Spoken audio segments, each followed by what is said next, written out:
Today, I'm so happy that we're going to have a double header like they used to have a double feature in the movie theater.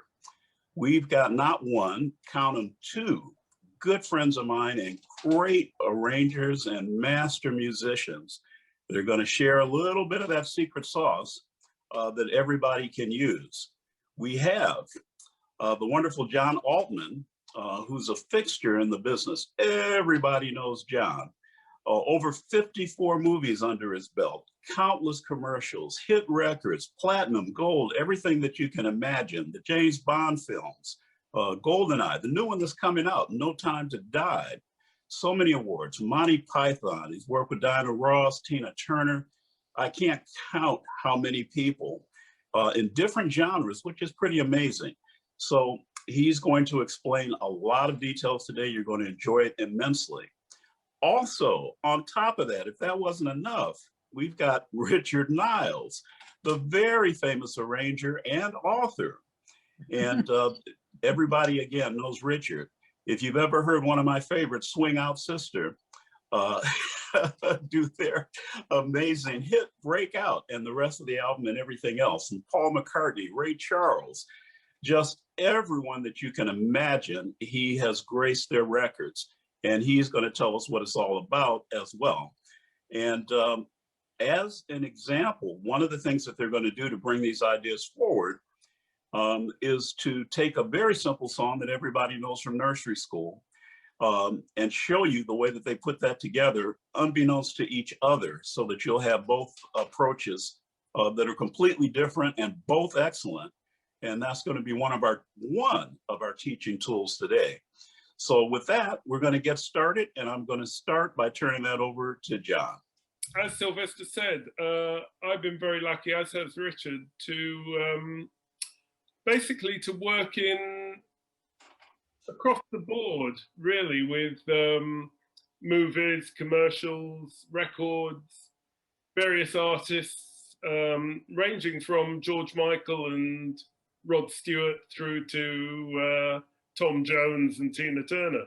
So obviously, you know, there isn't a one size fits all to my methods and madness, but there are a few things that I think I can probably impart about how one, or certainly how I approach writing for film, writing for television, writing for commercials, writing for different artists. And along with Richard, who's written a wonderful book about arranging, which he's going to tell you about, we can unlock some of those secrets. So maybe if we hand over to Richard and he can get the ball rolling.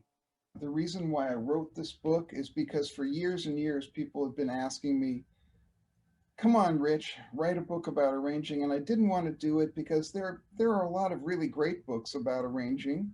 And I thought, well, what can I contribute? And then as the years went by, I realized, well, you're not just doing one thing when you're arranging, you're applying yourself, as John said, to different artists, different feels, different concepts.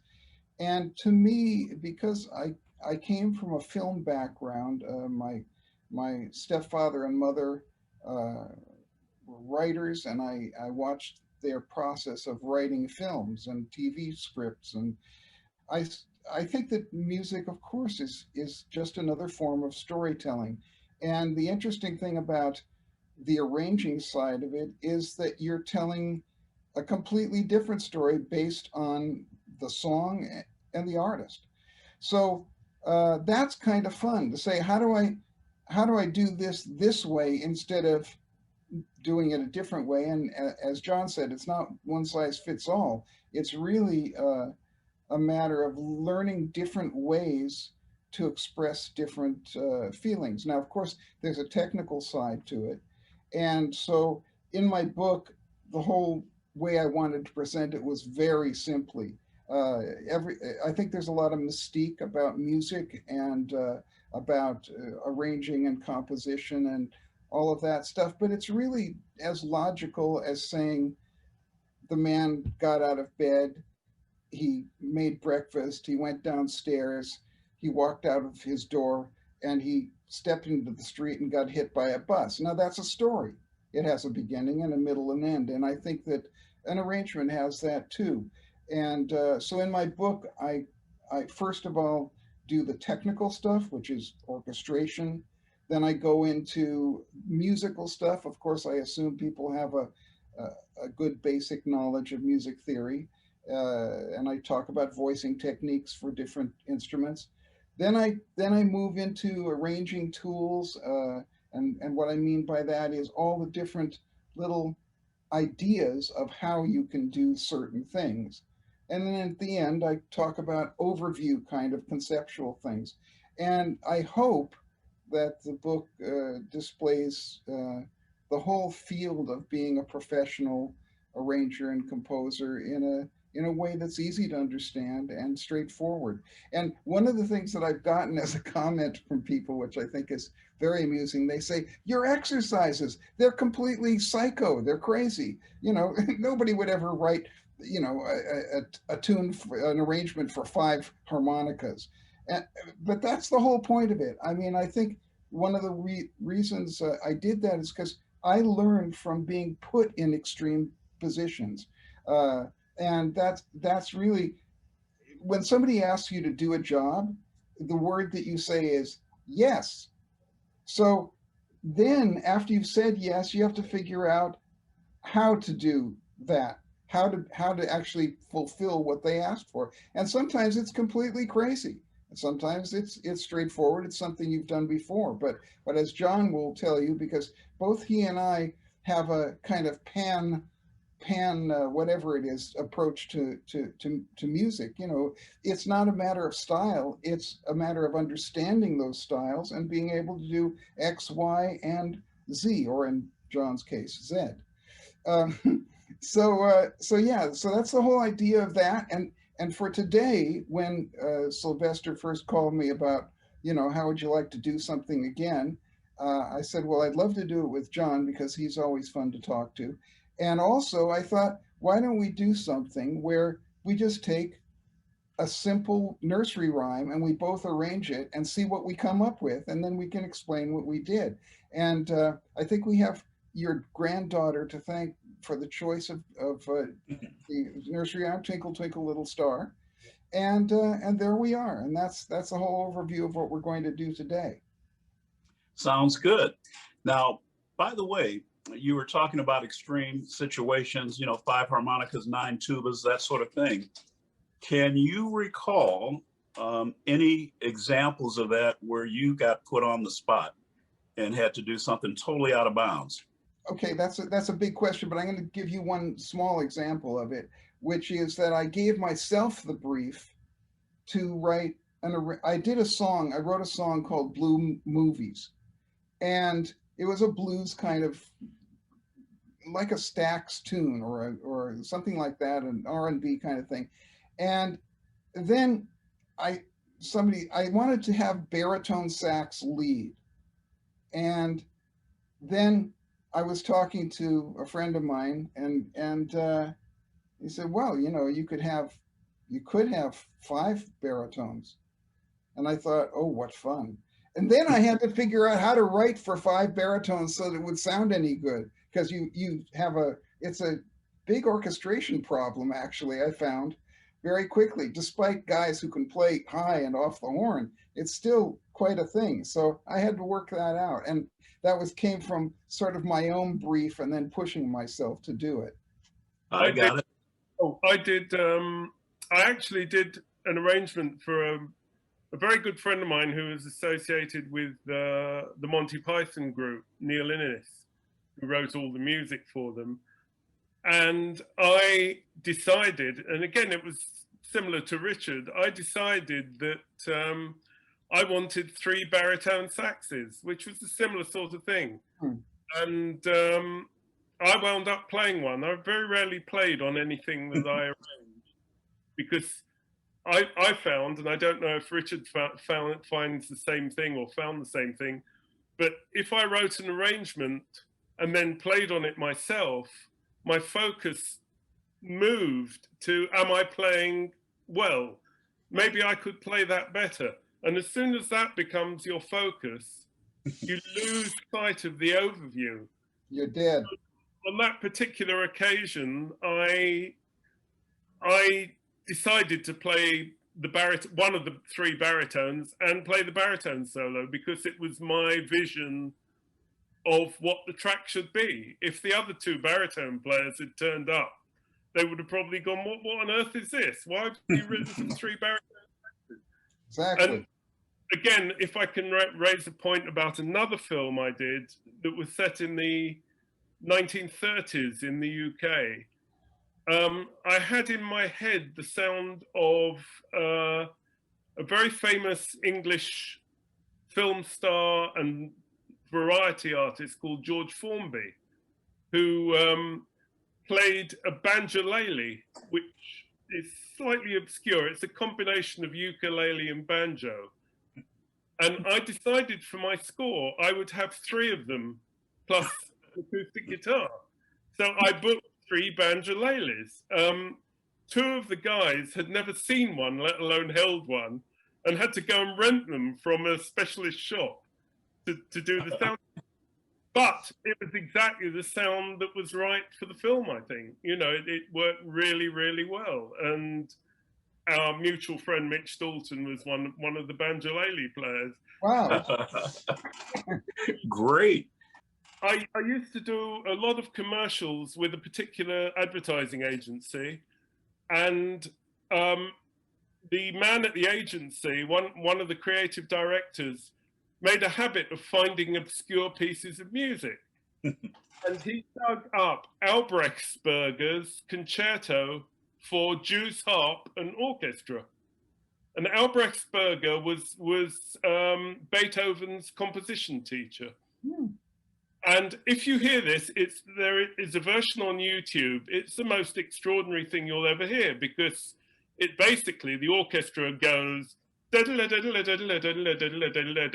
you get boingy, boingy, boingy, boingy. And of course, there was no score, so I transcribed it. And it seemed to be a tuned Jew's harp. And our percussionist came in. This is way before synthesizers. And the first thing he said was, I have no idea how he's pitching those notes. We don't know how he did it. We have no clue. So what we did was we recorded what the normal sound was, leaving gaps. And then in the gaps, we slowed the tape down so that the Jew's harp sped up, and we dropped in the notes that were missing. And the finished product was amazing. You know, Richard, you were saying. Yeah, so we both arranged Twinkle Twinkle Little Star. I've made a little video up of the piece and the score going by, and I've given you the piece twice, not only because it's only a minute and a half or something like that, but also because it's really hard to see scores written on a computer to see the whole thing. So the second time through, I've focused on little bits of the score. So let's watch that now, and then I'll attempt to speak coherently about it.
So we're probably wondering, what did I do there?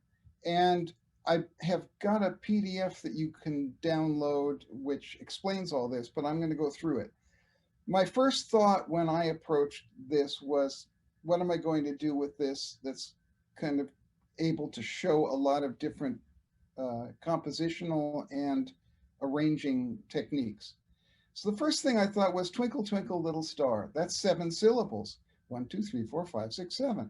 So as babyish as it is to think that way, my idea was that I would do something in 7. And so I actually didn't do the whole thing in 7. I ended it in 7/8.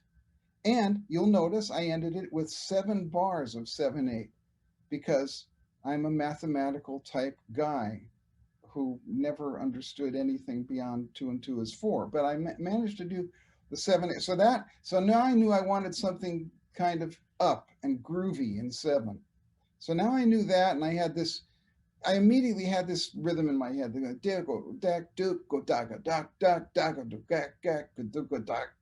So anyway, that was before I had anything. I had that. So then I knew that I wanted the first section to be contrasting. So I wanted it to be floaty. That's the best way to describe it. There's a seemingly rubato first bar, and then you get the little thing. A lot happens in a short amount of time.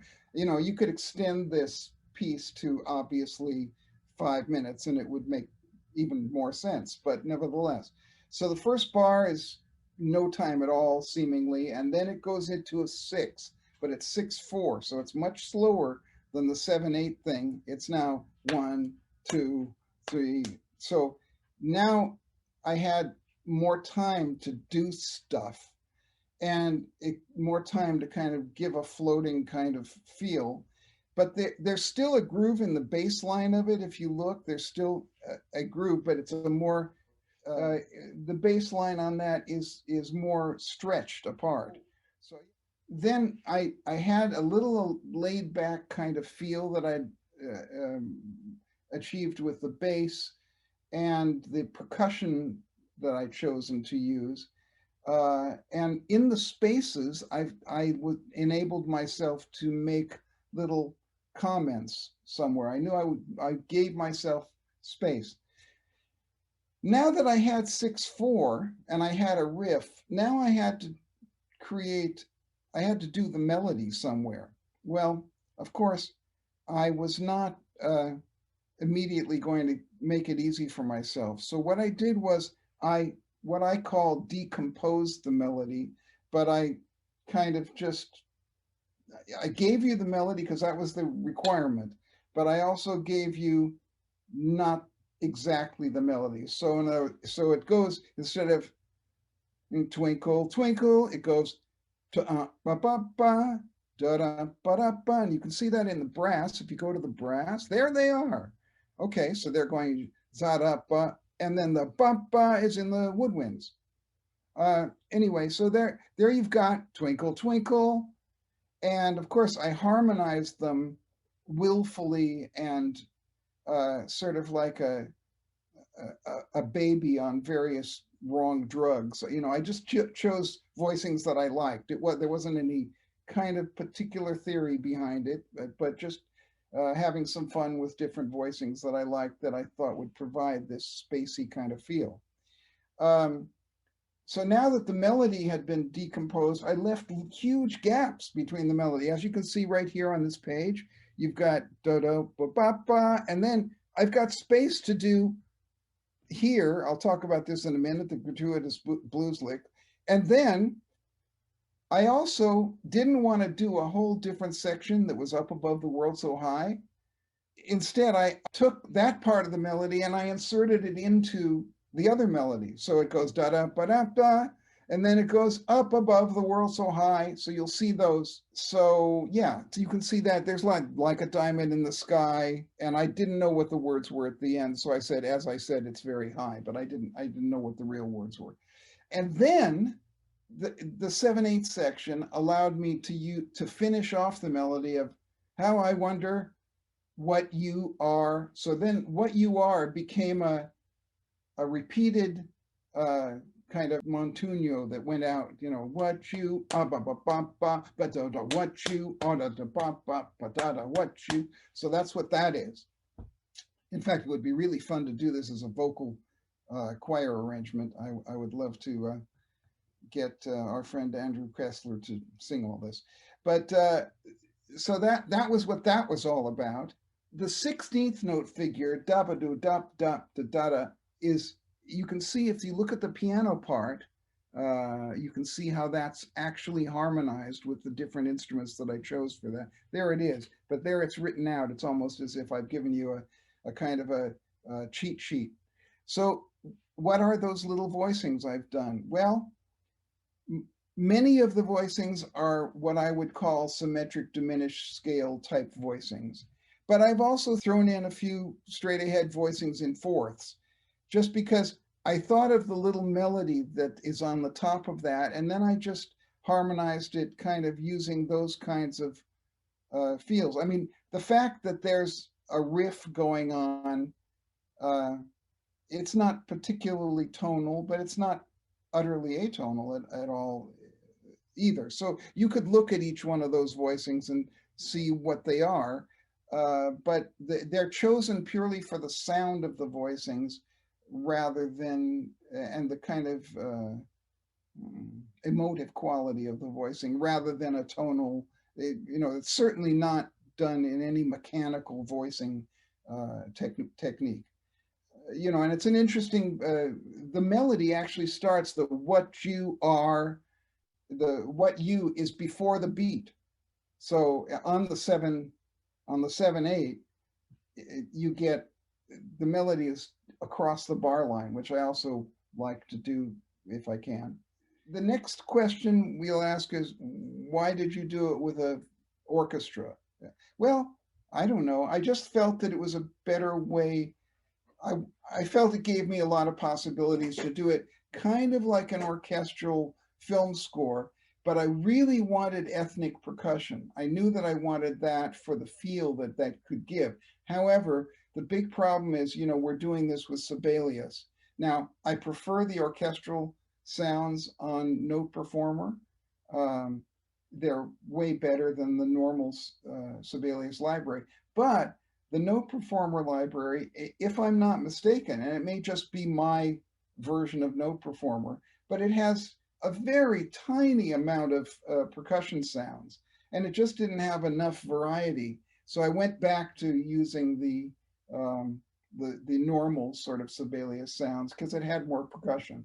And in terms of ultimate quality, I didn't care that much that the string sounds are not as good on the normal Sibelius library as they are on the Note Performer. And I also found that I didn't want to use drums at all, but I finally found that I had to. And to get the kind of sound that I wanted, I did the drum set, but without a snare, because I've got I used the side drum as the snare because I like the sound of it better. It sounds, that side drum sounds to me like a high-pitched kind of Harvey Mason-ish kind of snare. But anyway, that's how I created that. And then there's all kinds of, the names on the percussion are kind of babyish too, because they aren't really those particular instruments, but they sound a little bit ethnic and fun, and so I use them. Now, the bar 6, the gratuitous blues lick. It's in clarinets and in the whole string section is doing it. The thing is, I've got a fairly rigid structure. As you can see, my thinking was everything had to be justified. I love to justify everything and have a concept. That's called composing. But at the same time, I feel that it's not human unless you deviate from it a lot. And I remember when I was lucky enough to study with Herb Pomeroy years and years ago at Berkeley, he used to show us Ellington scores and Strayhorn scores, and he'd say, well, this is the technique they're using. And I'd say, well, but what's that thing? Oh, he just threw that in. And I kept hearing that a bunch of times. Oh, he just threw that in. And then we'd look at other scores of other composers, and you know, mostly it was very brilliantly thought out, but occasionally they just did something for the fun of it. So that's what the gratuitous blues lick is. And also, I have a kind of a feeling that blues gives a blues element. Without that, there's no fun. So I threw that in. It was just a willful choice of a musical baby. The other thing to talk about is the big finish. Well, the song began, the piece began very softly PP, and obviously I wanted to end it FF. That was, you know, an obvious thing that didn't require too much thought. So then I figured out that I wanted something that was kind of rising in nature. So I used a Lydian mode thing. This is F Lydian, and it's da-da-da. And then I did a counter rhythm over the 6/4 that went, and it just kind of, it's a circular kind of thing that leads us to that ending. And even though the melody of that section is descending, it's, yeah, and I wrote the twinkle there because what I was thinking was I wanted it to be a 4-note phrase. So I went twinkle, twinkle, twinkle, twinkle, twinkle, twinkle, twinkle, twinkle. So that's what that is. And the flutes and the doing that high little trill, that's just for fun, and to add to the rising feel of it. And then, of course, it's the last bar is the only unison in the whole piece when the whole band just goes rap. And so, yeah, tonic unison, you can't beat it. So, and now the floor is open to questions and any psychiatrists you want to talk to me. Well, Richard, first question. You know, Elmer Bernstein used to make a big thing out of tempos, particularly, you know, with the film scores. But in your case, when you conceived of the idea, how did you decide whether it's going to be up tempo, slow, medium? What was the first thought? The first thought was the first idea musically that came into my head was the rhythm of the 7. So I had bum bum ba da do da ba ba do da ba ba ba da do ba ba. I had that groove going in my head, and I thought, well, I got to get to that. And the way to get to it, since it's groovy and up, was to do something slow. And then I had the tempo, and so I said, what could work at that tempo? And then obviously go 1, 2, 3. So, and that became da da da da da da da da da da da da da da da da. Got it. So I had that's how I decided on tempo. But you're absolutely right. The choice of tempo is a super important thing, and it can make the difference between a really beautifully written piece of music sounding great or terrible. And I say this a lot to my students that it's not a race. You know, the tempo, it should be the right tempo to make the musical point that you're making. So great question, and that's what I was thinking.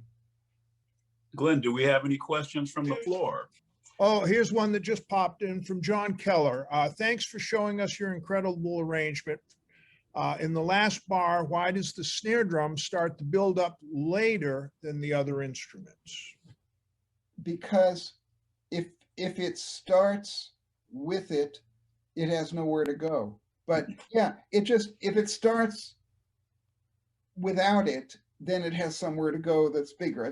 It happens in maybe a second and a half, so it's a kind of a minor point. But I just had it start a little later, so there would be starting here and then going up. It's just a dynamic choice. Great.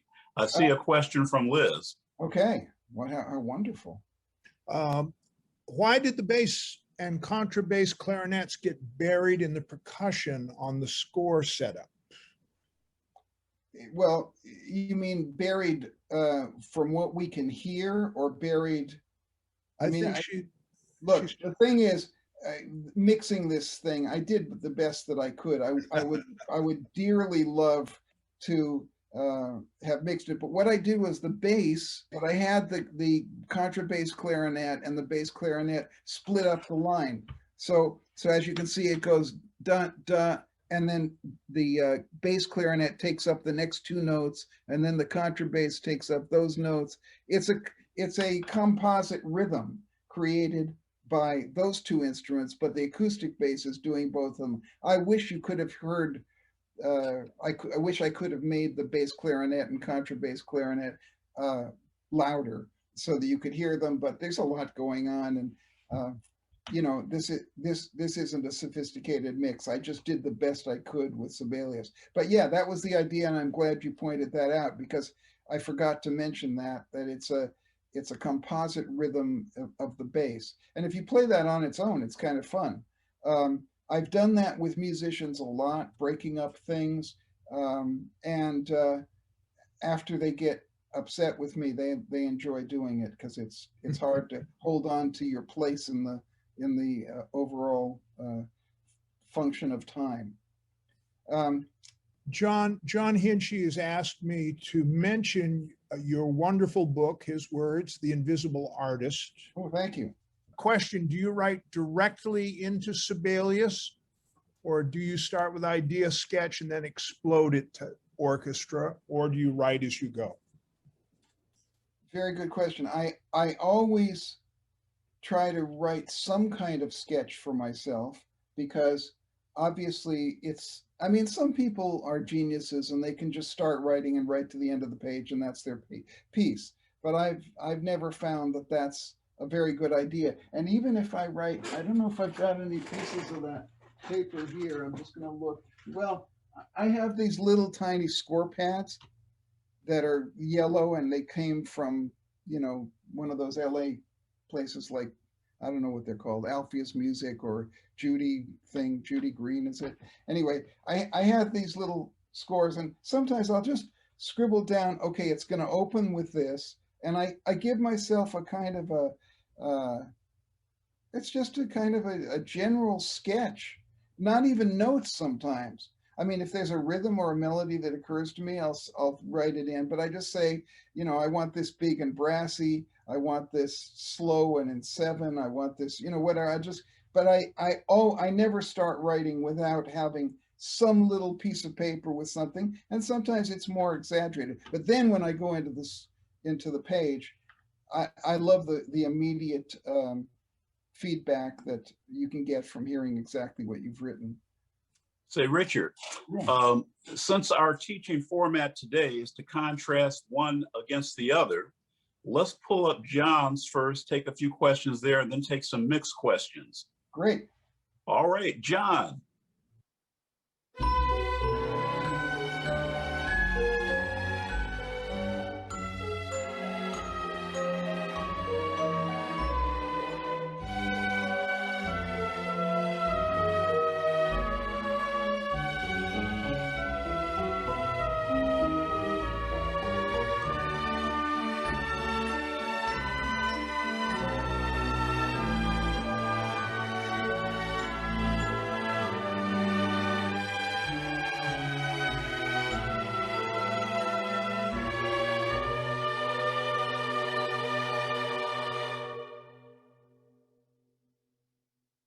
Sounds great. Tell us about it. What I did, I decided that I would just run the whole thing through, you know, with a key change, basically a time and a half almost. Then what I wanted to do was make the melody exactly as one imagined that one would hear Twinkle Twinkle Little Star. So I didn't try to stagger it. I didn't try to mess about with it. I just kept it as it is, and basically for strings and for Celeste, and added an oboe for coloring at certain points. What I wanted to do as well was to reharmonize the first part quite dramatically, switch into a less dramatic harmonization just before the key change, so that it was still reharmonized, but as a more obvious reharmonization than the first 4 or 5 bars. And then once the key change happened, to write a more conventional reharmonization. So there were 3 stages, as it were, of treating it. First of all, as I say, with what I set myself to do basically was, whenever possible, I wanted to move in semitones, either up or down. So some of them are descending semitones, some of them are ascending. Then what I wanted to do with the harp was to ghost the melody on the 4th, 8th note, and I have to remember to say 8th note rather than quavers. I think in quavers and crotchets and minims and semibreves, but I have to refocus on 8th notes and 16th notes. And you'll see in the first, well, basically my idea for the first 4 bars was that I would ghost the melody all the way down. But when it comes to bar 4, on the 3rd, 8th note in bar 4, I found that the going down to the D on the dominant chord on the harp didn't work as well as going up to the G of the dominant chord. So I changed that. It's sort of what Richard was saying about, you know, sometimes you'll throw in an idea from nowhere that completely takes away what you intended to do.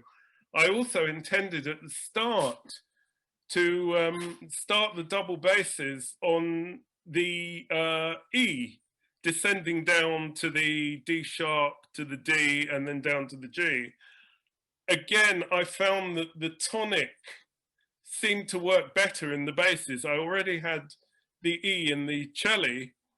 I again deliberately left the first beat empty to give a bit of air round the melody, and again that's a deliberate ploy. Every arranging trick that I use actually all the way through, and I don't know whether one wants to call them tricks or what one wants to call them, but they were all sort of deliberately done. So things like leaving the first beat clear and then filling it up later in the arrangement, switching to the pizzicato cello and basses in just before the key change, a couple of bars before the key change on bar 7, and then going to a more conventional harmonization when we move into the E flat section, but also putting in some surprises, as it were, by finishing up on a C minor 6th, 9th on the Celeste, to give it a sort of a not the obvious finish that one would think that one would get, just to make it a bit quirky and whimsical. And yeah, I mean, I wanted to basically approach it as if it were a miniature story, like as Richard said, about having a beginning, a middle and an end, and staging it all the way through. I've gone slightly differently, obviously, from the way Richard went, and I had no idea what he'd done, as he had no idea what I'd done. So it's interesting that one can have those sort of different types of approach to it. I don't know if you want to play it again or if you want to sort of go into details. I'd like to play it. I'd like to play it again, but first I want to ask you the same question that I asked Richard, which is, how did you arrive at your tempo? I sang the piece to myself, basically. And that's just the way it came out, right? Yeah. I thought, what's that? That's going to be about 100, 102, you know. So that was what I did. Got it. Well, this is great. You know, one without talking to each other, you know, one came out up tempo, the other one came up kind of medium. to slow, and this is great. So let's play it a second time, and then let's take some more questions from the floor, okay? Okay.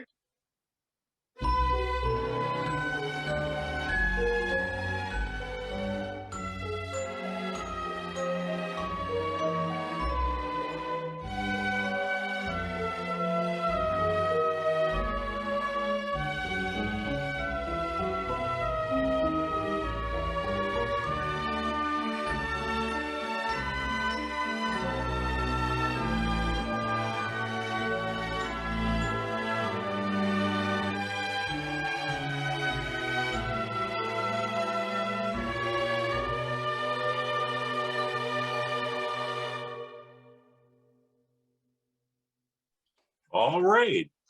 Well, Glenn, let's take a few questions from the floor on this. Absolutely. John Goldberg asked, I could swear I heard a resolution from D sharp to E in bar 4, but that's not in the score. Was that just a trick of the sound? I think so, yes. I mean, I do like playing about with ambiguity, which is why I use a lot of, and I find that also when I write film scores, there's a lot to be gained from using something like, let's say, for example, to make it simplified, a G major 7th with a flat 5, which gives you a complete ambiguity. In fact, that whole section of bar 7 and 8, it is a D sharp 7 flat 5 down to a C sharp 7 flat 5 down to an A, D sharp major 7 flat 5, I should say, down to an A major 7 flat 5, and then sort of adjusts to basically the B flat with a raised ninth. So it's all deliberate ploys to keep the ambiguity going, if you like. What I do find is that ambiguity does imply other things, which is also very interesting. We have a question from Bobby Jasinski. What was the thought process from C major to E flat major? Just a strict chromatic mediant? That was the end of the question. Yeah, I just thought it would sound good by changing key and pushing itself up. And I also wanted to make that contrast even more obvious, that the harmonizations that start out slightly off center and odd, then become a bit more normalized and then become very normalized, but the emphasis shifts, and it's this normalization that is sometimes thrown off by some odd reharmonization thrown in.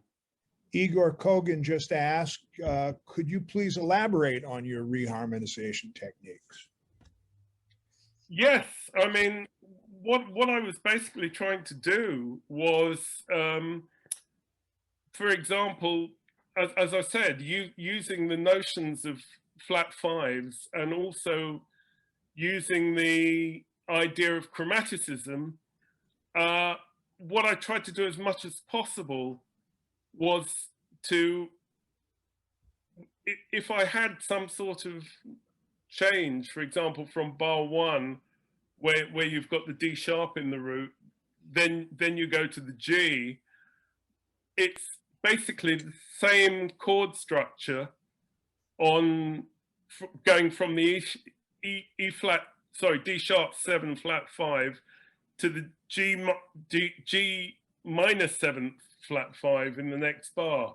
So I was trying as much as possible. What I did was I sat at the piano rather than, and wrote on manuscript, and I tried out all the different permutations. So some of them just didn't sound particularly interesting, but some of them I thought, oh, that sounds different, you know, I'll go with that. So they might have broken the mold of what I said I would do, but in the long run, I think they sounded more sort of congruent, as it were, than not. Well, it sounds great. By the way, was that your usual process? to go from the pad, score pad, to the computer? Yeah. Okay. Yeah. I have a brief comment. Yes. Can anybody hear me? Okay, good. Yeah. The key change to E flat, it's something that I've obviously, if you look at key changes over the years, a lot of times that minor third thing, either a minor third up or down, seems to work very well. Number one, because there are some common tones that you can use for the modulation, but also I've always felt that a minor third away makes it the same chord. So for me, E flat is C. And the reason for that is that C7 is E flat 7. Because speaking of the symmetric diminished scale, it's the same scale. So that's, to me, and I may be completely, educationally wrong, but to me, there's a relationship between dominant chords that are a minor third away, and they're the same chord. E flat 7 is C7, and A7 is C7. So then why not say that if you're going to modulate in this way, it sounds so beautifully natural, your modulation there, partly because it's a minor third modulation, and maybe subconsciously there's this kind of underneath it all diminished thought going on in mind that it is. And another thing I wanted to say about your piece that I love is the fact that you have retained, even with your unusual harmony, which is very lovely in the way that it's very subtly done, and you haven't had to use a mallet like I did.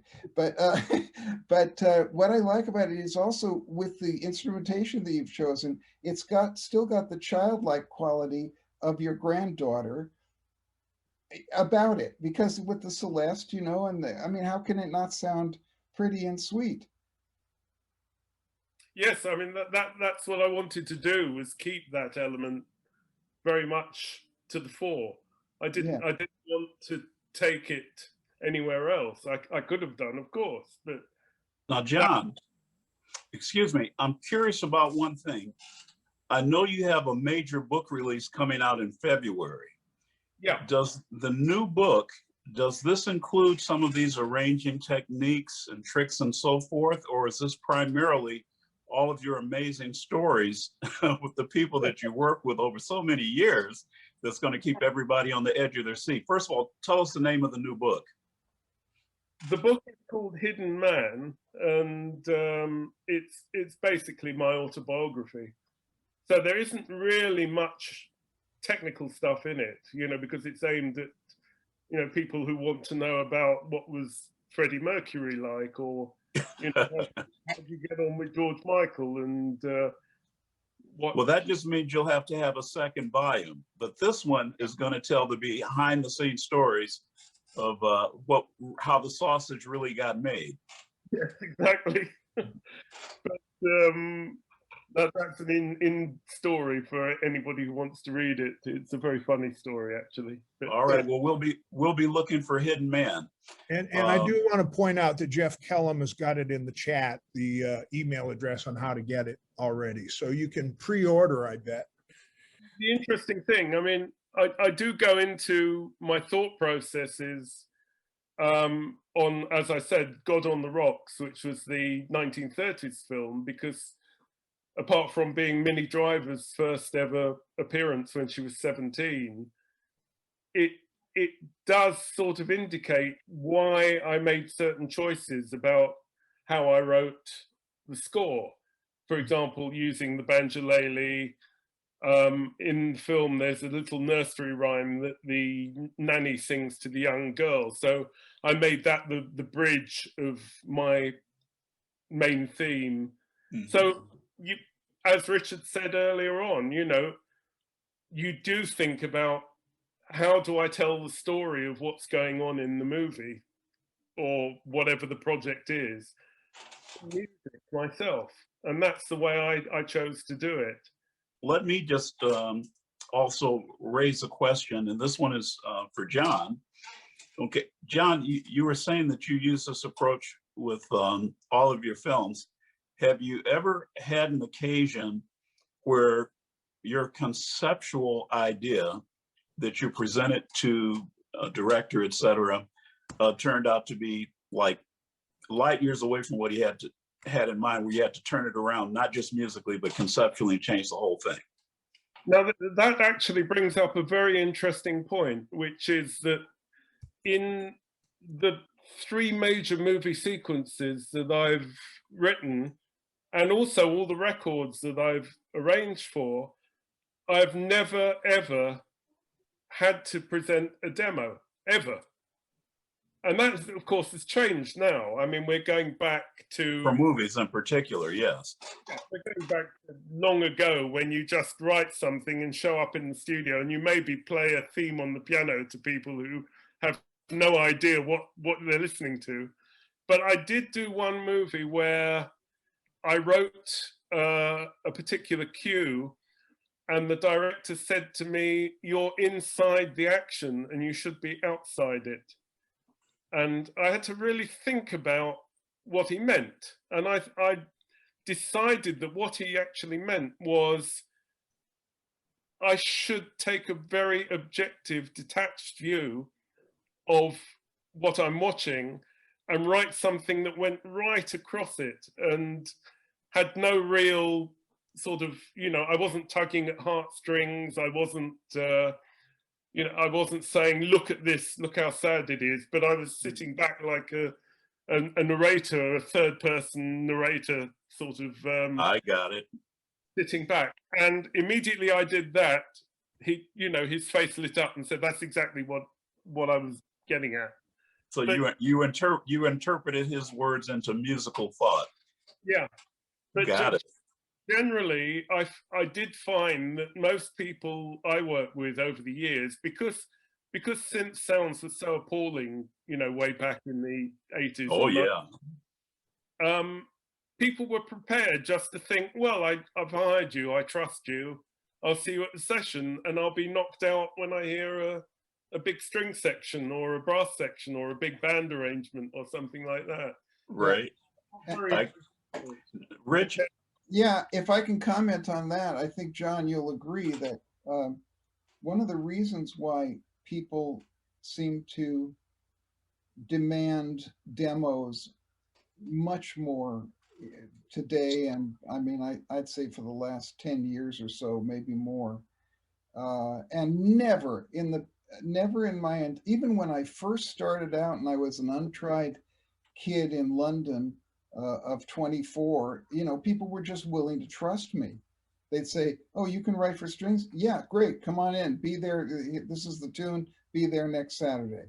I mean, I was amazed at how people trusted me then, but then later on, I mean, no one ever asked for demos in the old days. And maybe that is because of the different ways that technology has involved I guess producers, movie directors in music, where they think that, well, you know, I can do this, I can push this button, I can create this thing, I should be involved, you know, and so they are more willing today to buy a dog and bark themselves, which is an English expression, and I think you can all figure out what that means.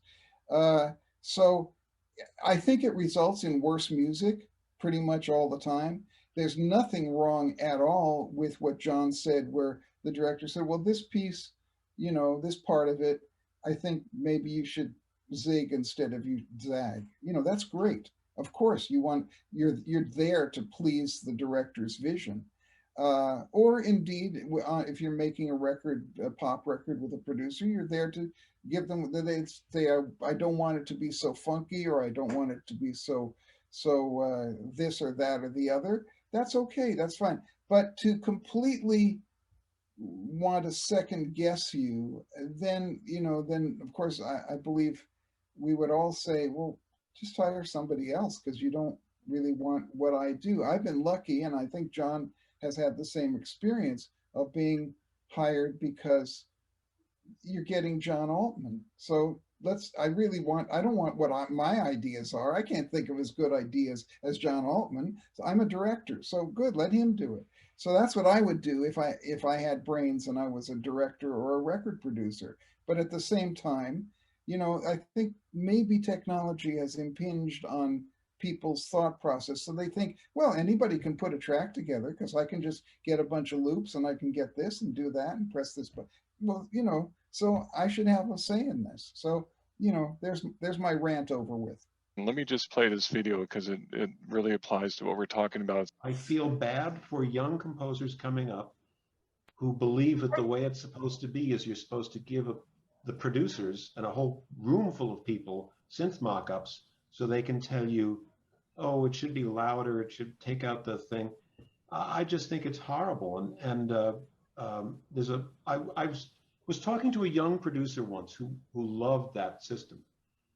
And he was telling me how he got to tell the composer, this scene should be more exciting and this scene should be funnier. And I said to him, you know what the problem is?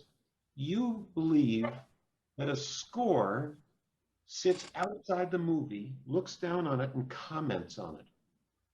A score should be inside the movie, reflecting the characters and the emotions and the feelings. It shouldn't be saying, hey, laugh here. It should be saying, this character is laughing here. And that's a fundamental difference in how I think a lot of young producers are approaching music. And it's just wrong. And the technology has allowed them to have this opportunity.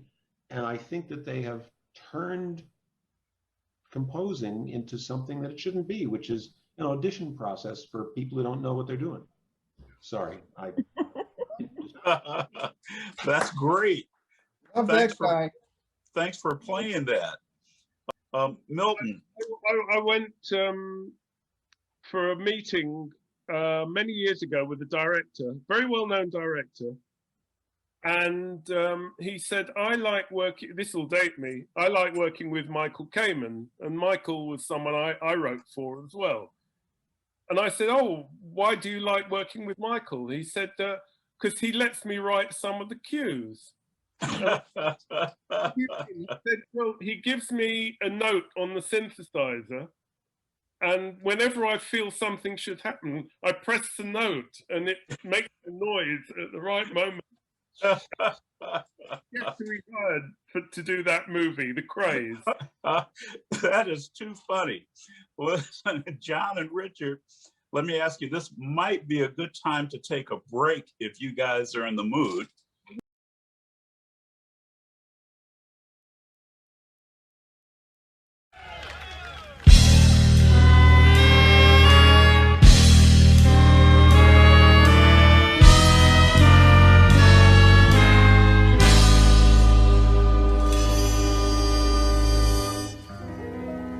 They call you Lady Luck, and there is room for doubt. At times you have a very unladylike way of running out.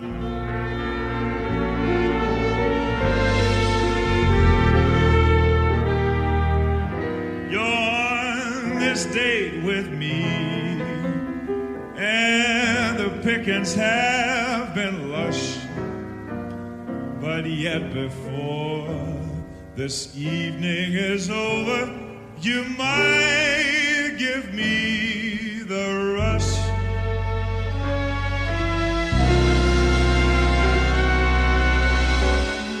You might forget your manners, you might refuse to stay, and so the best that I can do is pray. That's the best I can do.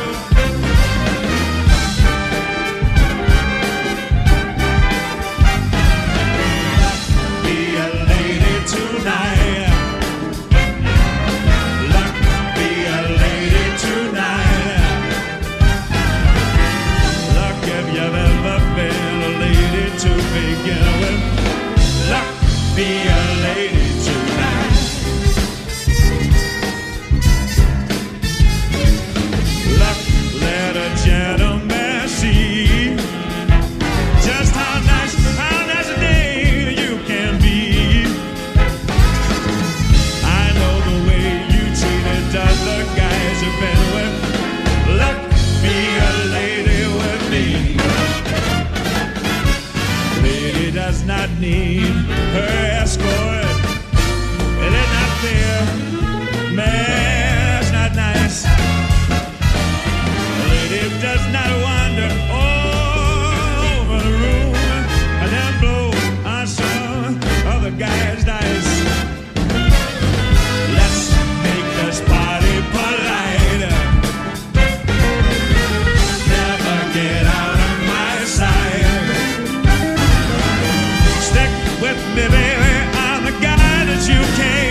luck, let a gentleman see just how nice a day you can be. I know the way you treat a other guys you've been with. Luck, be a lady with me. Lady does not need her escort. Man, that's not fair. No, it's not nice. Lady does not wander all over the room and blow on some other guy's dice. Let's make this party polite.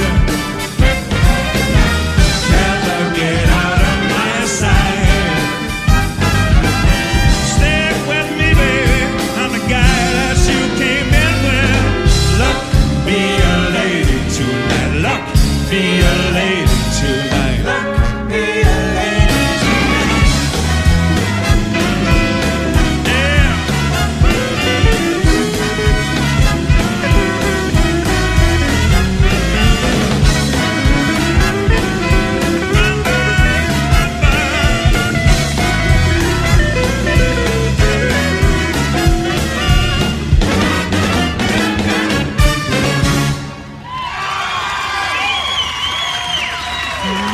Thank you, Volker. Thank you very much. Bye. Hi, I'm Richard Niles, here to tell you about my podcast and my YouTube channel, Radio Richard. Now, the best things in life are free, people say, but are they really? I mean, the internet, for instance, you're paying for the service. Now, exercise. Everybody says exercise is free. Well, no, you're paying with your sweat. But subscribing to Radio Richard is absolutely free. It costs you nothing. Not only that, we actually pay you with thought-provoking interviews and performances with amazing award-winning artists. Where else can you get my interviews with the greatest producers in music history? People like 80s innovator Trevor Horn, Arif Mardin, from Aretha Franklin to Chaka Khan, Shel Talmy, producer of the brilliant sound of The Who and the Kinks, and Jerry Wexler, the man who was a co-founder of Atlantic Records and produced some of the greatest hits in history. So go ahead, please like, share, and subscribe. You'll help keep this podcast alive and give the world better production values. Radio Richard, it's absolutely free. Radio Richard.